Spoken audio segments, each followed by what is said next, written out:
Hi everyone, I'm Carla Klopp. I've created a pattern to share with all my quilting friends. Let's think about something else besides COVID-19. The pattern is called Ribbons and Stars. It's made with these 4.5-inch 6-point stars. I know they look hard. There are 16 pieces in that little star, but we're going to make them the shortcut sheet way. So it's really fast, really easy, and I hope you'll feel like giving it a try. Now I've made the pattern free. It's it's on our website, kitsbycarla.com. Just click here where it says you'll get a download file and you'll be able to print it yourself. One thing I need to mention, a 6-point star is basically a hexagon, and a hexagon is taller than it is wide, so you need to add some fabric so that the star is actually a square unit.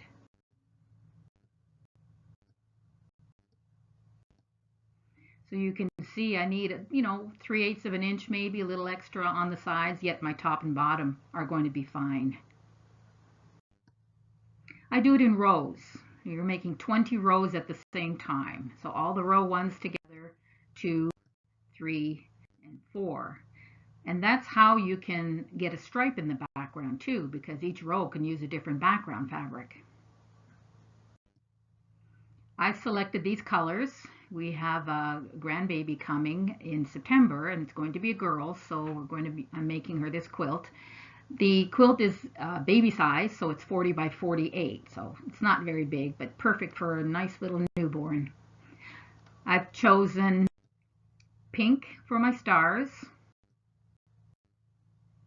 and 2 lighter colors for the background. It takes about 3.5 yards for the top and about 1.5 for the back. All this is on the pattern. On page 2, you'll see the cutting instructions, and I've broken it down to cutting strips for stars, for ribbons, or for the borders and binding. The stars, you'll notice some complicated cuts. The red number is the quantity, and then you've got the width and the length. 21 being half width of fabric, 42 being full width of fabric. And if your fabric is a little different dimension, that's fine. Use the full width and cut it in half for what I call the 21-inch. We're going to start cutting just the star fabric, so put the rest aside for now. There's a table in the pattern that shows you what order to put those strips in, so that as you make the rows, you just grab the pieces that you need. So fabric A has a piece in each of the rows.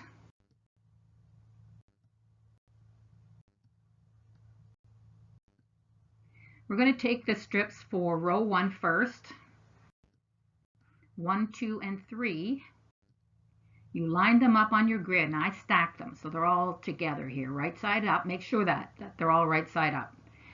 Line them up on your grid with the 60-degree line, and then make that trim. I don't know where the 60 degree is on your cutting mat.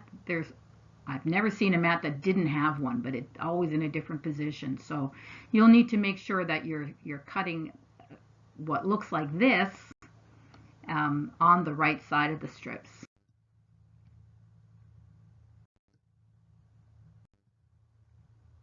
Those are the strips, the way they look when I go to sew them together. And I always press seams open. This is a shortcut sheet technique. It's a must in order to get those seams nice and straight. Now I lay that sewn edge back on the grid to give it a trim so that I have a nice straight edge on the bottom, and I line it up top and along my 60-degree angle. Flip it the other way, put it under my ruler, and start cutting 1.5-inch rows. My creative grid ruler has a 1/2-inch side, so that gives me a nice solid line on the bottom part of that assembly. It makes it really easy to see and cut. I'm going to cut 10 rows. Then each row is cut in half, and I cut from the corner to corner on the short diagonal. You'll notice if you put the ruler the other way, it'll be quite a long cut, but you want the short. And you get 20 pieces total that I call half rows. Now you take your piece number 4, which is a long strip of background, and you start lining up your units, your half row units, on the edge as you sew them together. And I don't pin, I just position as I go. Pinning sometimes causes a distortion, and it's really very simple just to line it up, go, skip about a 1/4 inch, line up another one until you're all done. I somewhere lost the photograph of this, but so anyway, this is from the illustration. You can see that the half row, which was 1.5, you extend those cuts to get a 1.5 inch high row. And you get 20 rows all the same. I skip ahead to row 4 because it's the same as row 1, just with different fabrics. So strips number 19, 20, and 21 is what gets sewn together. Remember to trim it first at 60 degrees, sew it, and then trim it again to straighten up that edge. Cut your rows at 1.5, cut the rows in half, sew them onto your background strip, your piece number 22, and continue the cut to get 20 row 4s.